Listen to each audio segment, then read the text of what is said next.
Well, here we are in Kalamazoo, Michigan, and I'm here with my good friend and fellow Vietnam veteran, Greg Mannarelli, and he and I served together in Vietnam in 1969. And Greg, I want to thank you so much for coming down and spending time with us today to be able to do this oral interview. And as you may recall, the reason we're doing this is I see that each one of our guys that we served with is like a puzzle piece. And if I can get enough of you guys to tell your story, then we'll have a big puzzle all of a sudden all put together, and it'll put together a real history of our platoon and what, you know. And interestingly enough, you would think you and I, because we were at the same place at the same time, would have the same story, but it doesn't work that way. Everybody has their own point of view, you know, from even in a firefight, I'm down at this end, you're at that end.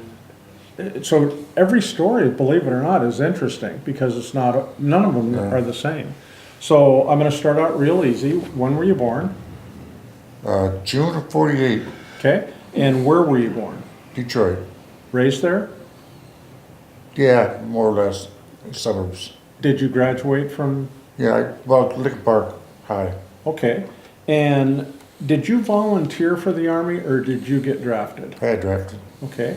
And what was your initial feeling the day that you got that letter and you opened it up and it said, "Greetings and salutations"? Greetings from the president. Yeah. What was your initial feeling? Ah, shit. Did you? The party's over. Did you expect it? Yeah. Yeah. Okay. I knew it was coming, so. That, yeah. And a lot of guys, you know, a lot of us did. So you see that letter and it gives you a few instructions. You know, you're going to go for a pre-physical. You know, at one point they're going to drag you in a room and make you raise your right hand, right? What was that all like for you? What? Well, it was all nice until we took that oath. And then they started being mean to us. Well, I think the last thing they said is, "We own you." I think there was something mentioned about, you know, your life. Your life is not your own anymore. And how old were you at the time? Was 18. Okay. And what were you doing in life at the time you got that letter? I had a job working in a steel mill. What were you doing? Working in a brick hang. Tell us, what is that? I was a bricklayer helper. Okay. I get the bricklayer's book. Did you carry hod? No. You weren't a hod carrier? No, we never had. That was a miserable... That's back before my day. Oh, I see guys with pictures of them, you know, I know what they are. Sure. Where did you take basic? Fort Bragg. Okay. No, Fort Knox. Okay. Yeah, Fort Knox. Did you know anybody? Oh yeah, a lot of my schoolmates were there. Oh, so some of your schoolmates... Oh, I knew the whole school was there. Not the same company, but they were all there. No. I remember one time we got formation in the morning, reveille. DA called me and 3 of my buddies out. You guys stay here. Well, what's going on? So he gets together. He says, "All right, you guys are probably wondering why you're here." "Yes, sir. What's the problem?" "You guys are all going to the CO today. You're all going to the CO today. You're all going to the stockade." I was, God damn, I was ready to get the trials, you know? So we go to the CO's office, you know, standing there, he put us at ease. He says, "You guys probably wondering why you're here. You're all going to the stockade." Well, wow, he says, "I've asked the platoon sergeants to submit the names of the soldiers that they figured before their term's up would be doing time in the stockade. Could you guys come up?" So I went to the stockade. Now there's all my other friends from school. And it was all guys that knew were all for AWOL, most of them for all AWOL. So you wound up in the stockade. Just for the day. Okay, so was it a scare tactic?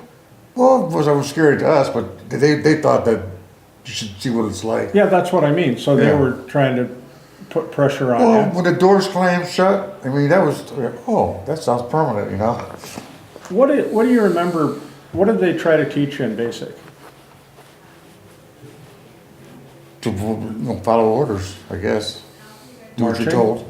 Yeah, how to stand, how to sleep. Shooting? Yeah, all that. Okay. And what was your, did you go do okay in basic? I mean, did you go Oh, yeah, through it? I and- did fine. Okay. Where'd you go to AIT? Fort Gordon, Georgia. Okay. It's Airborne Infantry, AIT. So I signed up to be a paratrooper Oh, in basic, so they okay. sent us into school. All we did there was run more. Did more push-ups. But we got to shoot weapons.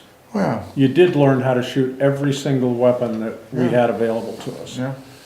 Did they put on a demonstration at some point in AIT where they said, now we're gonna show you what the power of the United States Army has to bear, No, I don't think they did. where they put you in the bleachers? Let me remind you, maybe you forgot. They put you in the bleachers and then all of a sudden, Huey came over and they had tanks and cars and stuff out in this field and they started. Shoot, yeah. Do you remember that? No, Okay, well, a lot of the forts did a power demonstration. Oh, wait a minute, that was probably the day you were in jail. Okay, that makes perfectly good yeah, I sense. missed that one. Okay. And anything that you remember about AIT that sticks out in your mind? Well, by the time we were in AIT, we learned how the Army worked. So we knew how everything's worked, so we really didn't take a lot of gruff. You know, we just said, court-martial us. What are you gonna do? Send me to nah? We're going anyway, you know, so it was. You know what, when you got into the platoon, I knew you had an attitude, but I didn't realize it went back so far. You had an attitude Oh, yeah. from the day you went in. So you were trying to figure the system out. And, Yeah. right, so you were, and you know what I can't believe? And more guys than one have said this, a lot of guys in your high school got drafted at the same time. Oh, yeah. I mean, are you aware that when you got drafted, it was during the time that it was some of the biggest draft Yeah. number? Yeah, draft numbers. Yeah. So you got sucked up in a huge, because Johnson committed to put 250,000 more guys in the field up there. So that's interesting. When did you get to Vietnam? March of '69. Okay, and what was your first initial reaction when the plane landed, they opened the door, and you touched foot in Vietnam? This place stinks. It Okay. smelled. I mean, it smelled like, I don't know what it was, but it just smelled like death. I mean, it's crazy. All these, I think it was all the junkers and, you know, disposing or whatever it was, but it's done. But 3 days later, you didn't smell nothing. Okay, The first time I was, damn, it stinks in here. This place stinks. do you remember going to the place where they took in the new guys and you know, where you would sit around in the bleachers waiting for your name to get called? Yeah. What was that like, and how many days did you have to sit there before you got your orders? I don't know, it was pretty low, pretty close. Couple, I was in, 2 or 3 days maybe? I was in the latrine with some other guys, some older guys. He said, where you going? I goes, Cu Chi. He goes, oh, they get rocketed every night. I said, oh man, shit like this. Had you been given your orders then? Yeah, I knew where I was going. Did you Yeah. know anything about the Wolfhounds? No. John, all they gave me was a 16 and 3 new magazines. I got on the train or whatever, went to the 3rd platoon or the 2nd platoon. They're over there. So I go over there, guys are cleaning ammunition. So I was, well, they give me a bullet, so I was pulling some bullets in my magazines. You go over and says, hey, what are you doing? Something's getting to me. He goes, that's our ammo. I said, well, we're all on the same team. So he says, well, give me one of those new magazines that you have all the bullets you want. So I gave you a magazine. Take all the bullets I want. You know what? A new magazine was a pretty good. They're going to fail on you. Was a pretty good. If I'd have known that, I would never give it to you. So when you came into the unit, you gave us one impression that you got, and that was how I treated you. But did you know, when you came in, we had gone through some pretty bad stuff, Diamond and so forth, and as you'll recall, you guys were replacing Yeah. all the guys that Yeah. got wasted during that Diamond One. that February, yeah. And did you get a feeling of the old guys? There weren't very many of us. I think there was only about 8 of us. Did you get the feeling like we didn't want to have a lot to do with you? Well, I found out, you know, because I felt the same way too about new guys. You want to meet somebody that's gonna be dead tomorrow. So, You know, that's exactly what I said. And when new guys came in, what they represented is they're going to get us killed. The new guys are going to get us killed because they don't know what they're doing. But who at that time came in at the same time you did? I think George, Dave, some of those other guys. Remember Kid Lozon? Lausanne, yes, I do. Okay. So that was a little crew came in here, and the first thing, what new guys want to do is they want to attach themselves to an old guy. Right. Because their platoon sergeant in AIT said, the only way you're going to live in Vietnam is to get yourself attached to an old guy so that he can teach you how to survive Vietnam. You know what my guy was? It was Ray. Yep, yep. And Lozon attached himself at my hip and never did let go until the day I left the platoon. Do you remember how he used to load himself down with all the belts of ammunition? Yeah. I've got pictures of him. He was only 98 pounds, soaking wet. Yeah, he was a character, wasn't he? Yeah. Yeah. You know where he's at? No. Flushing. He lives in Flushing, Michigan. Yeah. How many guys from Michigan was in our platoon, do you know? I mean, I don't think there was that many. No, there's not that many, 5, 6. So, and some guys before even me, you know, Jerry Dykstra lives a couple hours from here. Well, he was with Willie and some of the old guys that I came in with. So,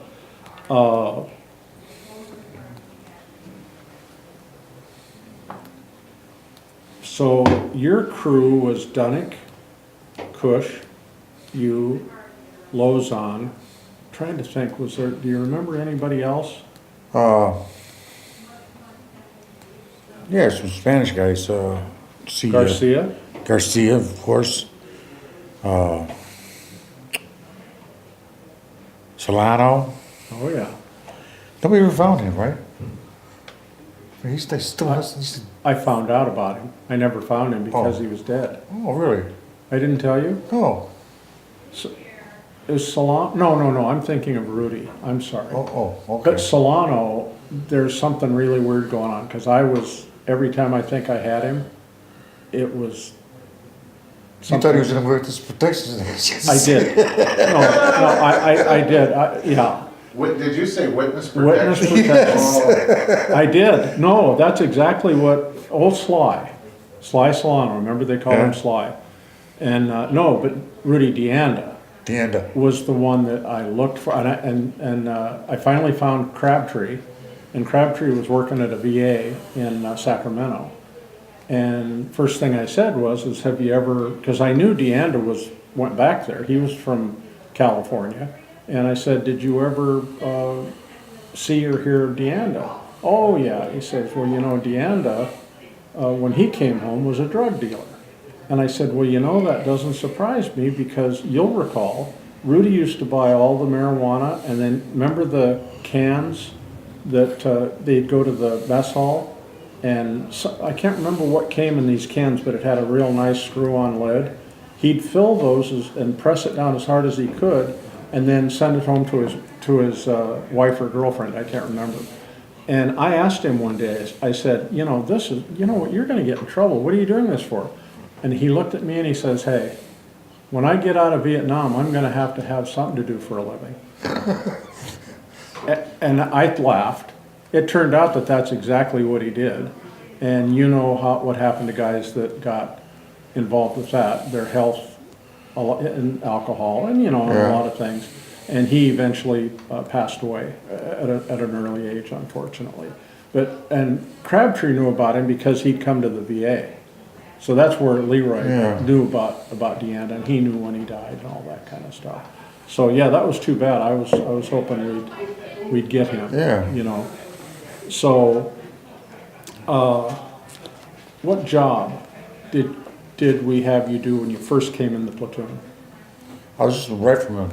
Okay, and do you? Well, I remember Lemire was had a job offline, and I asked him for the gun when he gave it up.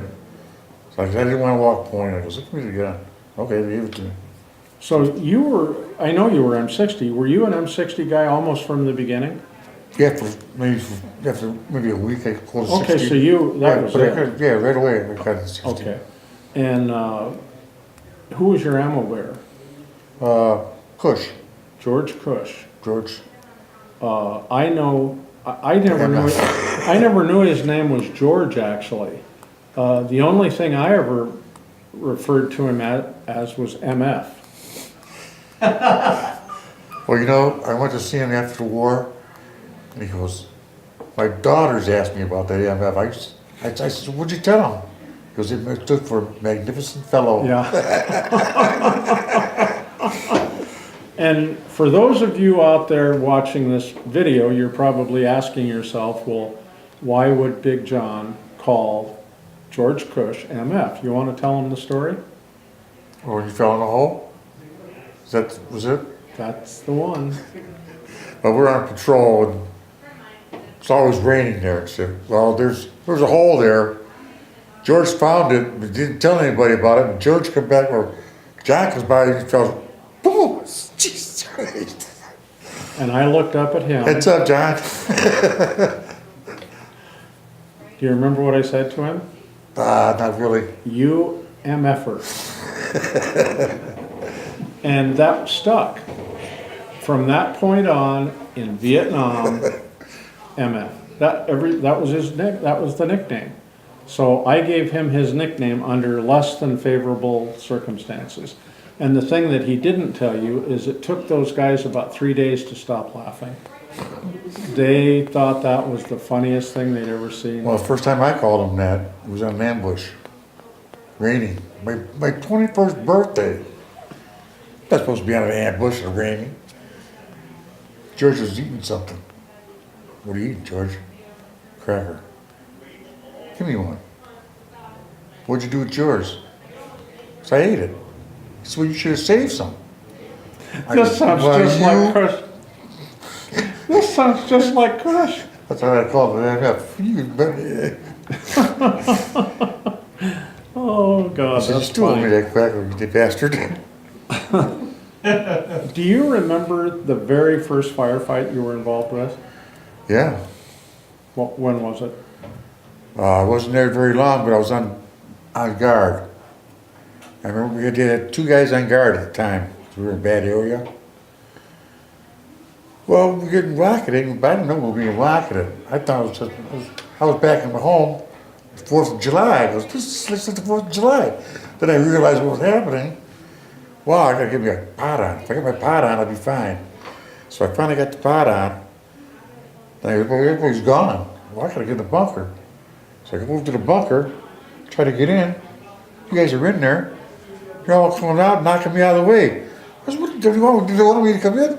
Then they explained to me, listen, we gotta get out of the fire because they don't want. Well, we didn't want one of them coming through the wire Right. throwing a satchel charge. Well, I didn't know that. I just got there. Satchel charge the bunkers. And the reason we were so paranoid about that is that's why all of our guys got killed at Diamond. Yeah. Was because they all stayed in the bunker. When the rocket attacks You started. gotta get out now. And they didn't know that they Bangalore torpedoed the wire right in front of 2nd Platoon's bunkers, and they came in with bags of satchel charges and popped them in all Bunkers. the yeah. bunkers, and the rest is history. So we were very paranoid, Yeah. and we unfortunately we learned a hard lesson there that when the rockets come in, you come out, which is against your thinking. You don't Right. know, and but we did. We learned that lesson. And what was the first fire support base you came to? Was it Jackson when you got? I'm not sure. Or was it? I think you guys joined us at Trang Bang. Do you remember Trang Bang? Barely. We weren't there very long. We were waiting for you guys. Okay. And then as soon as you guys showed up, then they sent us to Jackson. So your official first fire support base would have been Jackson. Yeah. And then we started operating out of there. What was a typical day in Vietnam? What did we do as a platoon? What were we up to? Always going on patrols. Okay? And do you remember those? Most of the time nothing happened. Yeah, most of the time there was a lot of boarding there, but when it happened, you know. Was it hot? Oh, yes. Yeah, it was hot. Was it humid? Yes, How many canteens of water did you carry? one. I just one. You know, George had a big one, so it's okay. yeah. So, Firefight, the water's the biggest, most valuable thing in it was water. that's my next question. If you carried one canteen and it was 120, 80% humidity, because we were probably around water, rice paddies, and we got in a firefight, how long did it take before your tongue swole up? And Not long at all. many times when that happened, we ran out of water. And they had given us this little bottle of iodine tablets. Do you remember those? Yeah, And what did they tell us? Fill your canteen, put it in there. shake it, Yeah. and wait an hour. Because that's how long it would take the iodine, right? How many minutes did it take you after you dropped the iodine tablet in there and shook it to drink it? I never did it, Oh, you didn't? no, Did you drink the rice paddy water? no. I just measured what I had. You're one of the smart ones. I didn't drink any of the water. I never took any of those malaria pills either. You didn't what? Malaria pills they Oh, gave yeah. me? You didn't take any of those? Well, a guy told me when I first got The there, horse pills? he says, they give you the shits. I said, True. well, I'm not taking that. True, but what's the alternative? I didn't take them. Apparently you didn't get malaria, right? I didn't. Yep. You know, that was one of the side effects. The other was that they didn't tell you is that about 30 years after you took those pills, everybody that took them developed ED. Well, You know what ED is? yeah. Yeah. So see, you're one of the lucky guys. You didn't buy into that. They got a pill for that now.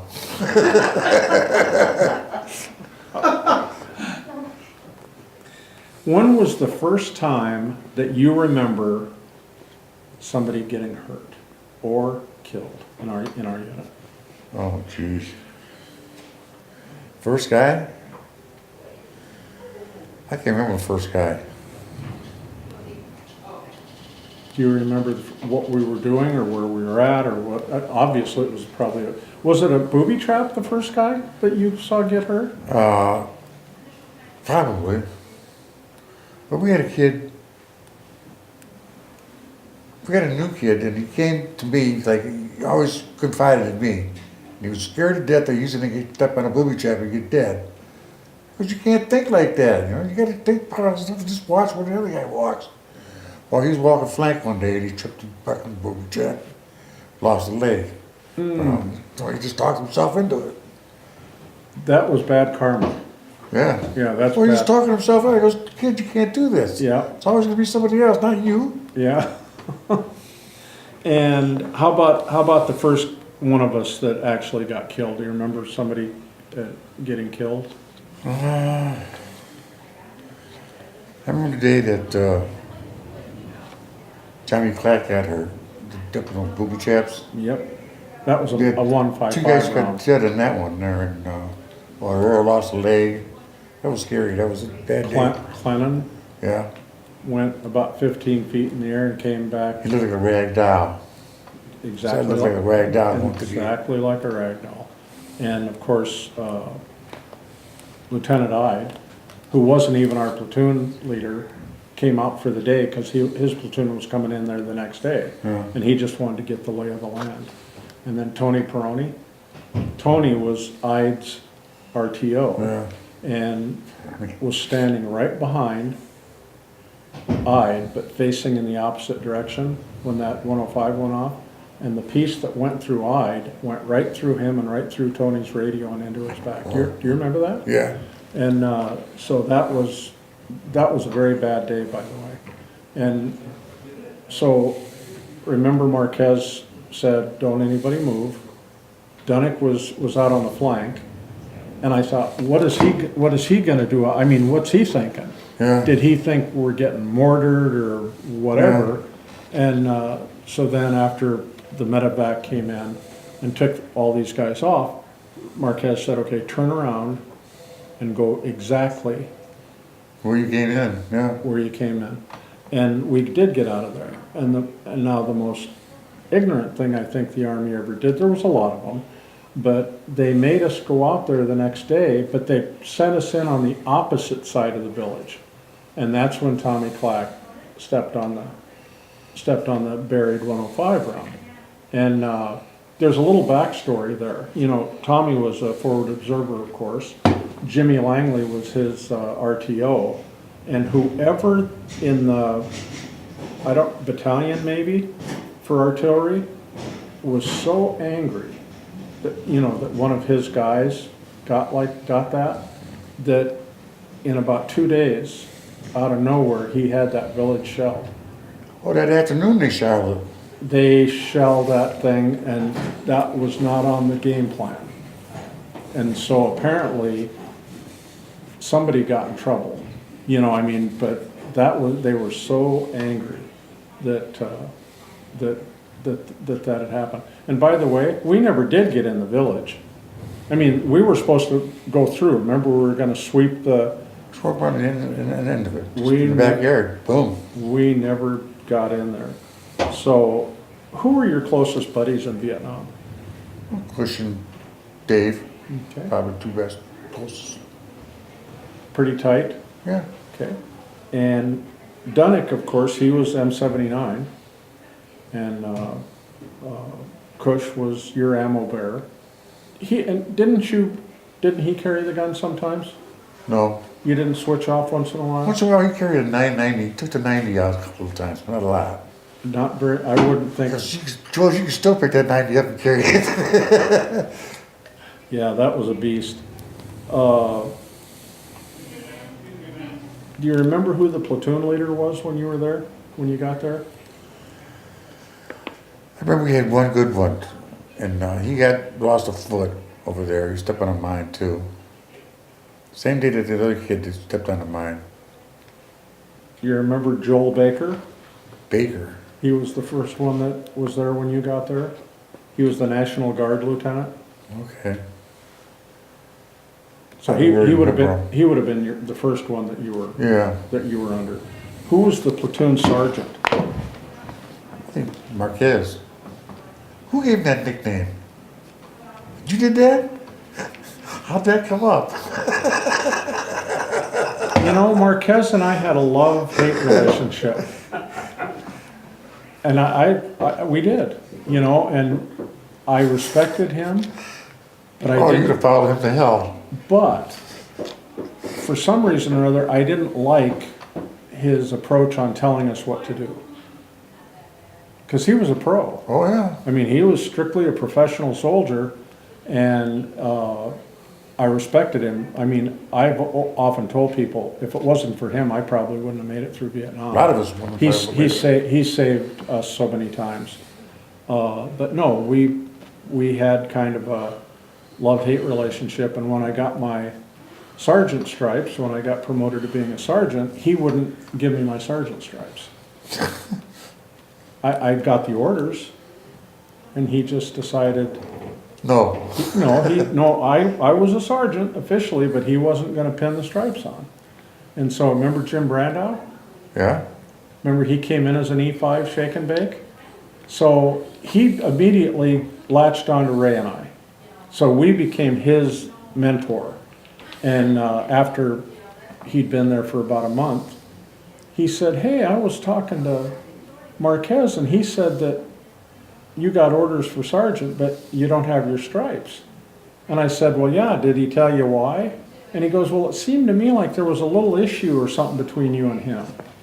And I said, well, you know, I'm getting paid as a sergeant, and I know my orders said. And so Jim said, let me see what I can do. So next day, here comes Jim, and Jim pinned my stripes on. So Jim Brandau's the one that gave me my sergeant stripes. But Marquez, no kidding, he was the pro. He was absolutely the pro. I remember when I made 5 formation, and I was the only guy there that didn't have a shirt on. So the old man's going up to everybody, putting them on their collars. I didn't got a shirt on, so I just took my hand out. He put it in my hand, and I put it in my pocket. Walking away, he released us. Top calls me, Sergeant Mannarelli. Oh, what's up, Top? You're an NCO now. You got to be different towards those men. But Pop, you want to take them now? Take them now or take them later? But he didn't take it. I said, because it's not that big of a pay jump. It's not going to change for another $10 a month. Did I mention earlier that you had an attitude of some kind? Yeah, you did. I don't know where you get that. Did you get an R&R?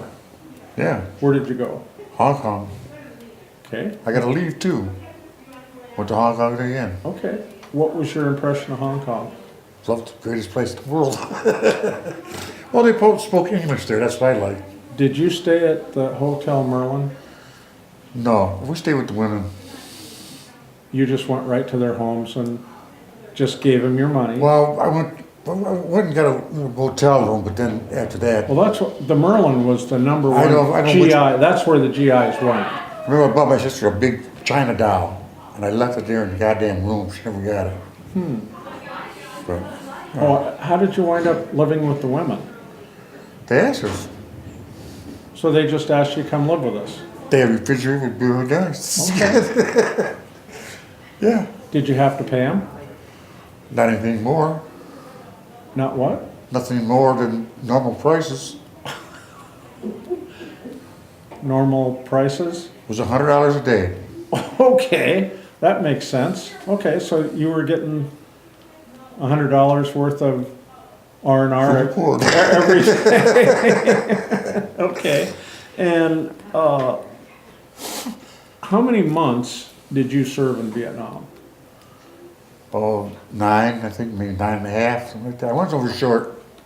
Okay, and then what was the circumstance that you were in Vietnam for 9 months? Or I did just, you do- I just discharged from there, from Nam. You did? Yeah, How did that happen? and my time was up. You served 2 years, but only 9 in Nam? Yeah, I I didn't- went over short. I did not know that.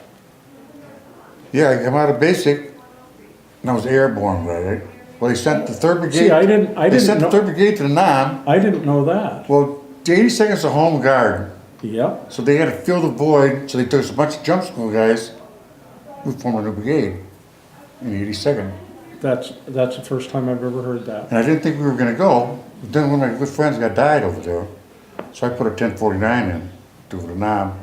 Before that came through, the big valley came down. It took us all. We're all going. So. And then somehow or another you wound up with us. Yeah, straight leg unit. I didn't want to go. I was being an airborne unit. It worked out. Yeah, well, I you're came lucky, home. you're lucky they didn't send you to the 101st. I had a buddy in that 101st. He didn't much kill for it either. That's And he was a leg. That's all I can tell you about that. And so, did you do anything else, any other job in Vietnam besides M60? You know, really no. What was the worst day of your life in Vietnam? The day Herrera lost his leg, That was a bad one. I didn't sleep for 3 days there. I couldn't take it. Do you remember when you guys were out on a day rift? You remember Stan Butler? Butler, yeah. Okay. And do you remember walking into a bunker, bunch of goop bunkers, and they opened up on you? No. What do you remember about that day? Yeah, keep your head down. Return fire. Were you in a gunfight? Oh yeah. Oh yeah. Because I've I've heard about that gunfight from the guys that were there with Yeah. you. Did you get any awards for that day? No. You should have. Everybody that I talked to that was with you that day said that if it wasn't for you, Well, they gave me they tried to give me a Bronze Star for doing something else one time. And I refused it because this is nothing, they didn't do anything special today, and they didn't do anything any other day. You're gonna put my name in the paper and some kid's gonna join the army or something? No. But that That day. thing was pissed off me that day. But you remember the bunkers Yeah? that day. Was there any other instance that you can recall where you got to use your M60? Well, every time I made contact, it would say bring up to 60, so. Yeah, How many times do you think that happened in your time there? too often. Yeah, I don't know, I can't tell you that, man. Now, right after I got offline, I saw a picture. It was during Shamrock, but during that time period. And just after that, I got a picture and you guys are like under an awning and there were like picnic tables. Do you remember where you were at that time? Is that, was the holidays there? Yeah. Yeah, because I shared my dinner with all you guys. We had tablecloths and Do everything. you remember that? Yeah, I got pictures of it. I got pictures of it at home. I do too. And I thought, what has this war come to?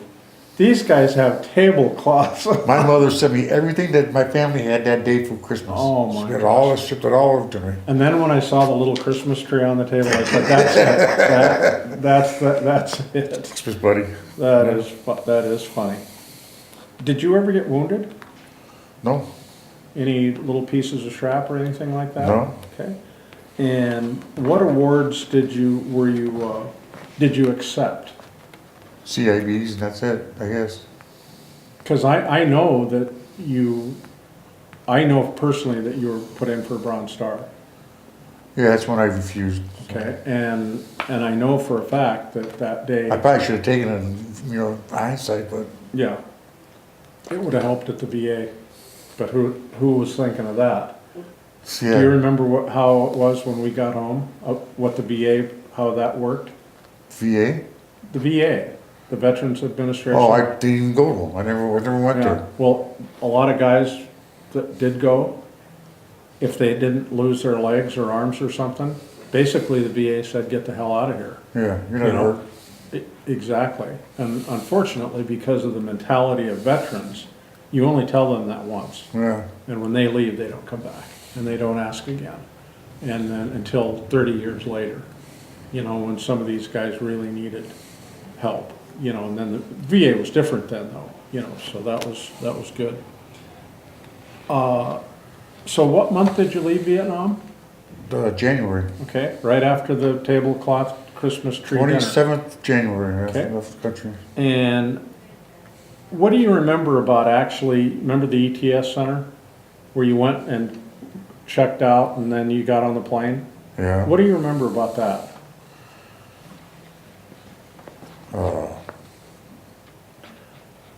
I skipped the places where you had to go to re-up. I did go to that one, just check that one off. It's not going down. Everybody had the opportunity though. Oh, yeah. Oh, yeah. And you remember getting on the plane? Yeah, Was it a commercial plane or a military plane? commercial. Okay. Now, the only reason I bring that up is because Ray Bourgeois and I they had two lines. We were shoulder to shoulder going through this line. Unbeknownst to us, when you looked out on the airfield, there was a military plane, a huge military plane, and then there was a huge United Airlines plane. And as we got up, my line went to the United Airlines plane. Ray, he went on the, Military one? and I didn't know until later when we got home. Ray and I stayed in touch when we got home, and he said it was the maddest. He was more infuriated than ever in his life, even more than he was in Vietnam. I said, why? And he said, well, I knew that when you got on that United Airlines flight, you were going to get Cokes and the round-eyed stewardesses and meals. They'd give you just about anything you wanted. And he says, when we loaded up on that military plane, there were web seats hanging from the ceiling, and they had two airmen like E1 airmen that would go up and down and distribute paper bags of little lunches and stuff and water. That's it. And he said those guys were furious, you know, and he held a grudge about that for many, many years. And so, yeah, that's why I asked you, you got on the commercial flight, Yeah. apparently. Did you have any funny feelings about before the plane took off? Did you have any thoughts? I remember, well, I went AWOL my first night in the Army, because we were down there at the post, and the MPs come in and start cracking guys' skulls. Oh, gee. So I said, I'm not gonna do this. So I just walked out and hitchhiked home. My dad goes, what the hell are you doing here? He goes, well, the ride in down there, Dad. I got to drive me to the airport in the morning. So we drove me to the airport, and I found my group was. And we were walking to it, and walking away from my family. I stopped, and I turned around and looked. I said, wow, I'm gonna see these people again. Well, it's kind of serious now. Yeah, it got serious. How about on the way home? You got on a commercial plane to come home? Yeah. It wasn't one of the military No, planes. Flying Tigers, I think it was. Yeah, yeah. And you're sitting in the seat. He taxis to the end of the runway. What are you thinking? Let's get up, get go. And when the wheels lifted off, We had a big yell out, yeah. yeah, everybody on the plane hooted and hollered. And on my plane, when they got up to altitude, the stewardesses started coming up and down, and guys had money, and they were saying, "I'll give you $20 if you'll just give me a kiss," because this was like real cute American girls now, Yeah. you know, and but those stewardesses, I found out later, the only people that could fly like United or those airlines were volunteers. They never put any employee on a list to fly to Vietnam. They had to ask. Yeah. They had to volunteer, including the stewardesses. Well, I remember on the flight home, so one guy was there, was drunk.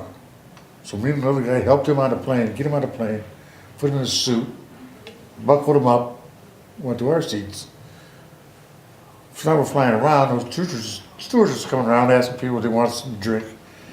She's trying to wake this kid up. Leave him alone. He's okay, just leave him alone. Oh, no, leave him alone, honey. Well, she woke him up, and he jumped all over her. I was going, man, I told you, don't leave that guy alone. Yeah. So you got home. Where did you land? Did you go to Travis? Oakland. So Travis and then over Yeah. to Oakland, yeah. And were you there for a day, or did you have to go through the process center? Or? Well, the thing about it, I met a guy that I was in basic training with. Wow, we're getting discharged at the same time. What if stick around here in San Francisco and get some free love? Well, after we met the people, they were spitting on us and yelling at us. Let's go to the airport and see what they got going to Detroit. Well, they had one leaving. All right, get out of it and go. Yeah, the people at the airport weren't all that friendly No. either. Yeah. And No, not friendly at all. did you say to yourself, why are they doing this? We didn't know, when we were in Vietnam, we didn't have a clue, I don't think, what was going on. Well, we knew that they were protesting. But I you know. mean, I don't think I took it personally. Oh, when you got home, they did. Yeah, exactly. Baby killers and all that, yeah. Exactly. And you got did you go to your mom's house? Right. Okay. You weren't married when you went over? No. Okay. And what was that like? What was the homecoming like? It was great, 'cause I got home. I didn't tell my parents I was home. Till You're we going got home. to surprise them. Got to my house, had a big banner in front of my house. Welcome home, Greg. Oh, wow. Wow, that's my sister did it. Well, that's nice, all right. Got a party for me. I'm home.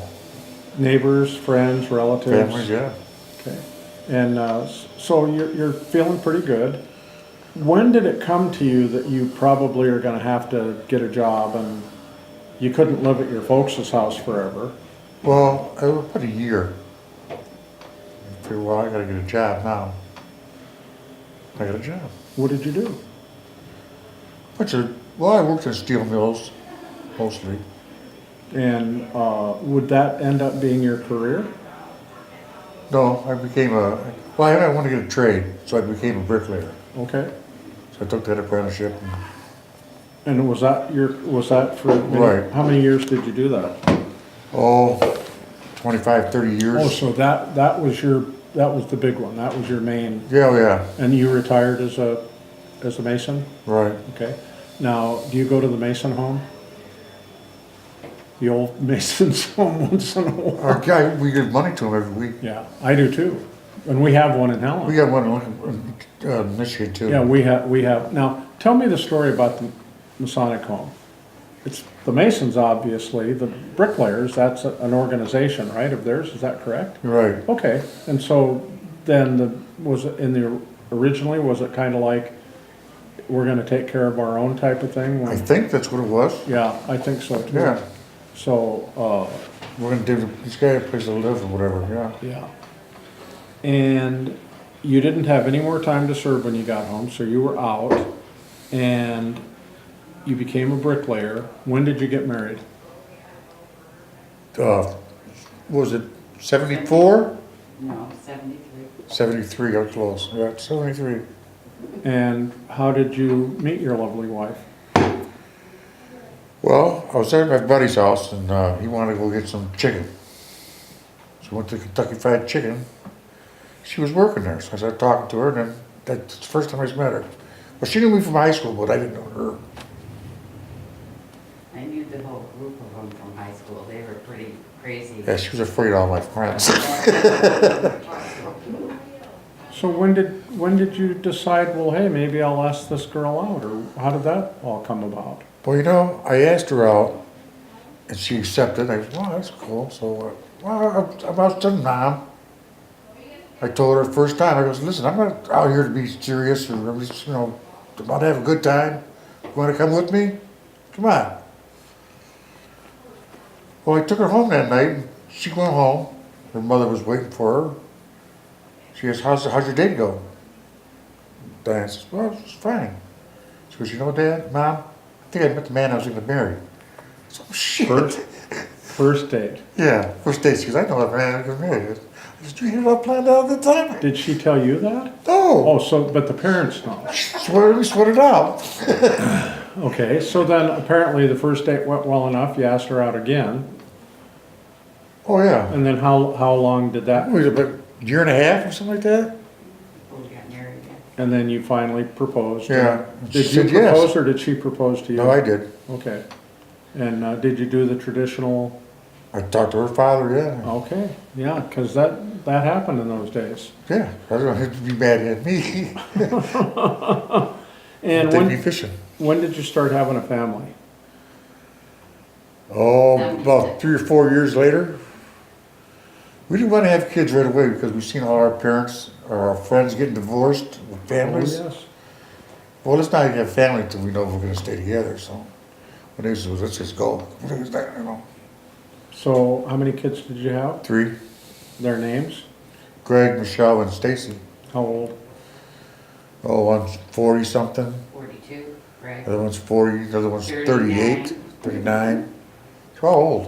What are their birthdays? I'm just kidding. October 13th. Was it June 19th? No. 9th? June 4th.